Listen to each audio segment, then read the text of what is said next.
इन सब बातों को देख करके लगता है कि जो गवर्नमेंट बिल्कुल नॉन सीरियस गवर्नमेंट है, अनऑर्गेनाइज्ड गवर्नमेंट चल रही है, किसी का किसी जनता के हित की तरफ कोई ध्यान नहीं है।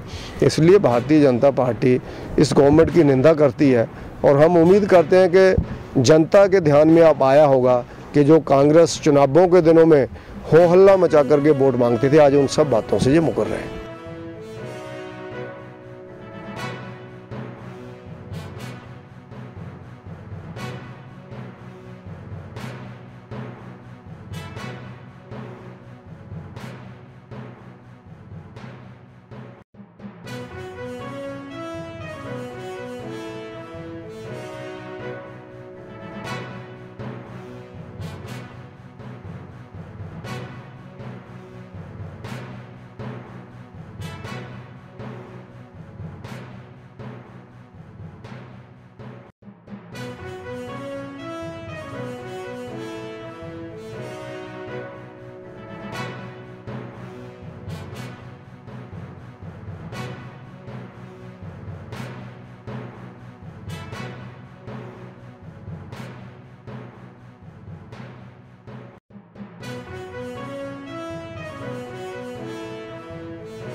दो महीने पहले बनी हुई कांग्रेस की गवर्नमेंट हिमाचल प्रदेश में हर पहलू में असफल साबित हो रही है।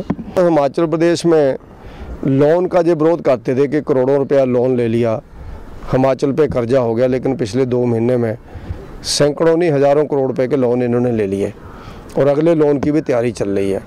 और इसी तरह से हिमाचल प्रदेश में हिम केयर जो जयराम ठाकुर जी ने शुरू किया था, हर व्यक्ति को 5 लाख का हेल्थ कवरेज दिया था। नरेंद्र मोदी जी ने आयुष्मान भारत के अंतर्गत हेल्थ कवरेज का 5 लाख का दिया था। उसको ठीक ढंग से ना चला करके आज लोगों को प्राइवेट हॉस्पिटल्स जो एम्पैनल्ड हैं गवर्नमेंट के, उनमें इलाज नहीं मिल रहा है क्योंकि उनके पैसे वापस नहीं किए जा रहे हैं। सहारा योजना जो बेड के ऊपर लोग पड़े हुए लोग हैं, जो कोई काम नहीं कर सकते, उनको 3000 रुपये पेंशन जयराम ठाकुर जी ने हर महीने लगाई थी, लेकिन उस पेंशन का पैसा लोगों के अकाउंट में नहीं पड़ रहा है, लोग परेशान हैं।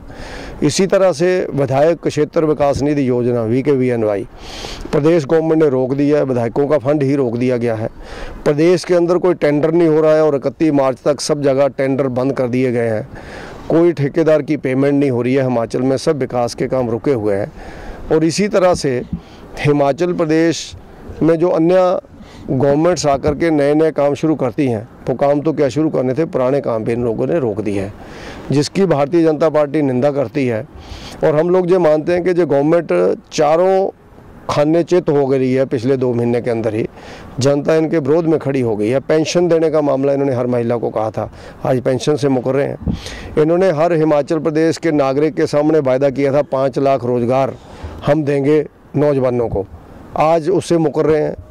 और इसी तरह से इन लोगों से गोबर खरीदने की बात की थी, दूध 100 रुपये किलो खरीदने की बात की थी, लेकिन किसी बात के ऊपर भी अभी तक अमल शुरू नहीं हुआ है। जहाँ तक कर्मचारियों का मामला था, उसमें काफ़ी इन्होंने हो हल्ला मचाया, दीवारें भर दी पूरे प्रदेश की, लेकिन ठीक ढंग से OPS को भी लागू नहीं किया जा रहा है। इन सब बातों को देख करके लगता है कि जो गवर्नमेंट बिल्कुल नॉन सीरियस गवर्नमेंट है, अनऑर्गेनाइज्ड गवर्नमेंट चल रही है, किसी का किसी जनता के हित की तरफ कोई ध्यान नहीं है। इसलिए भारतीय जनता पार्टी इस गवर्नमेंट की निंदा करती है और हम उम्मीद करते हैं कि जनता के ध्यान में अब आया होगा कि जो कांग्रेस चुनावों के दिनों में हो हल्ला मचा करके वोट मांगते थे, आज उन सब बातों से ये मुकर रहे हैं।